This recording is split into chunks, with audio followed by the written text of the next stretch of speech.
જ્યારે જિલ્લા કોંગ્રેસના પ્રમુખ તરીકેની ઓફિશિયલી જાહેરાત થઈ ત્યારે મેં પ્રણ લીધું હતું કે આ શાની ડેમ જે છે એ છેલ્લા 8 વર્ષથી આ ભાજપ સરકાર બનાવતી નથી અને એના કારણે આસપાસના 32 ગામોને દર વર્ષે ઓછામાં ઓછું સરેરાશ 10 કરોડનું નુકસાન થાય છે।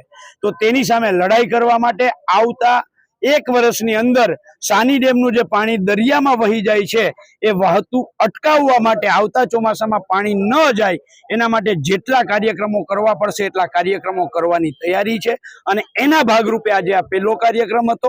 આવનારા દિવસોમાં જો સરકાર ફેબ્રુઆરી મહિનાની સુધીમાં આ ડેમના પાટિયા ન ચડાવે તો શાની ડેમમાં જ્યાં પાણી હશે એ પાણીમાં અંદર ઊભા રહી જાય અને જ્યાં સુધી પાટિયા ન ચડે ત્યાં સુધી ઊભા રહેવાની ગણતરી સાથે તૈયારી સાથે જલ સત્યાગ્રહ પણ કરવાની જરૂર પડશે તો કરશું। લડવા માટે લડતા નથી। કોંગ્રેસ જે છે એક વિચારધારા છે, જનતાના સવાલો જે છે એના માટે લગાતાર અમે લોકો લડતા રહીએ છીએ। હું એટલું ચોક્કસ કહીશ કે રાહુલ ગાંધીએ જે આખી પ્રોસેસ શરૂ કરી છે એમાં હવેનું જે સુકાન છે જ્યાં પણ હોય અલગ અલગ જગ્યાએ એ લડનારા લોકોના દિલ જીતનારા લોકો છે ને એ જે છે એને ચૂંટણી જીતવા માટે આવશે। એટલે કારણ કે દિલ જીતનારા અલગ અને ચૂંટણી જીતનારા અલગ એવું હવે પછીની કોંગ્રેસમાં નહીં હોય। જે પ્રકારે સંગઠન સૃજન અભિયાનના ભાગરૂપે આપ સૌએ જોયું હશે કે હવે નેતા નક્કી નહીં કરે કે જિલ્લાનો પ્રમુખ કોણ હશે, કોંગ્રેસના કાર્યકર્તાઓ નક્કી કરે છે કે અમારો જે છે જિલ્લાના પ્રમુખ કોણ હશે। એ જ રીતે આખા ગુજરાત અને ભારતમાં એક પ્રક્રિયા ચાલી રહી છે। અને તમે જે એક સવાલ પૂછ્યો 35 વર્ષથી, આમાં તો દ્વારકાના લોકોની કઠણાઈ સમજવી કે જેને હાથી તરીકે લાવ્યા હતા એ માલિક બની ગયો અને હાથી જે છે એ અત્યારે આખી આ દ્વારકાની જે ભૂમિ છે જાણે એનો માલિક હોય એવું વર્તન કરે છે, લોકોને દબડાવે ધમકાવે। આ પ્રકારની આ લોકશાહીની તાનાશાહી છે। આ તાનાશાહી માત્ર દ્વારકામાં છે એવું નહીં, ગુજરાતમાં 18 જેટલી સીટો એવી છે કે જે માત્ર ને માત્ર ગુંડાના બળે જે છે આ સરકાર જીતે છે। એની સામેની પણ આ લડાઈ છે। હવે પછીની જે લડાઈ છે, પાલભાઈ આંબલિયા જેવા વ્યક્તિ કે જે જનતાના દુઃખ અને દર્દ, ખેડૂતોના, પશુપાલકોના, ખેત મજૂરોના, માછીમારોના જે લોકોની લડાઈ લડશે એ જ। એટલે નેતા બીજો નેતા પેદા નથી કરતો, પ્રજા જે છે નેતા પેદા કરે છે। જનતાની લડાઈ લડશે એ હવે અમારો નેતા બનશે।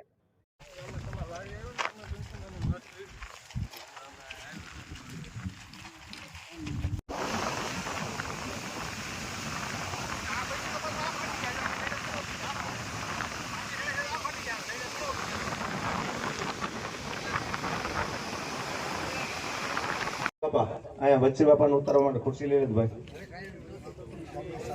વચ્ચે બાપા મને આવતા ભેદ દેવુભાઈ વાત કરતો લગાડી દીધો, મારે હું વાત કરવી મને ખબર નથી પણ હું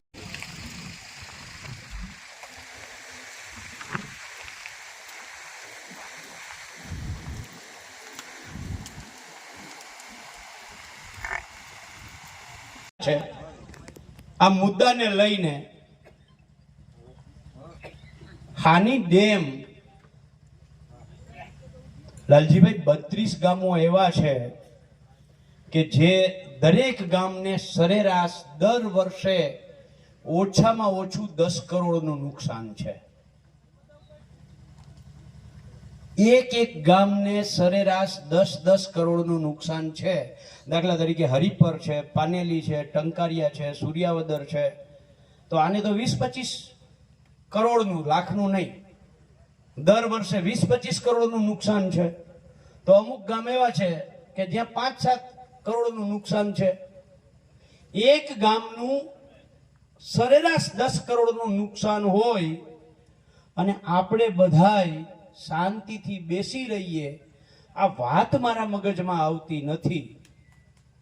હું દ્વારકા જિલ્લાના ખેડૂતોને વિનંતી કરવા માંગુ છું કે ઉત્તર ગુજરાતમાં હું આંદોલન કરવા અને લડાઈ કરવા જાઉં છું, દક્ષિણ ગુજરાતમાં જાઉં છું, આ બાજુ હોરઠમાં જાઉં છું। બધી જગ્યાએ 10, 15, 20, 25 હજાર લોકોના પોતાના પ્રશ્નો માટે બહાર નીકળે છે, આપણે હું કામ નથી નીકળતા? આ અંતરાત્માને પૂછવા જેવો સવાલ છે।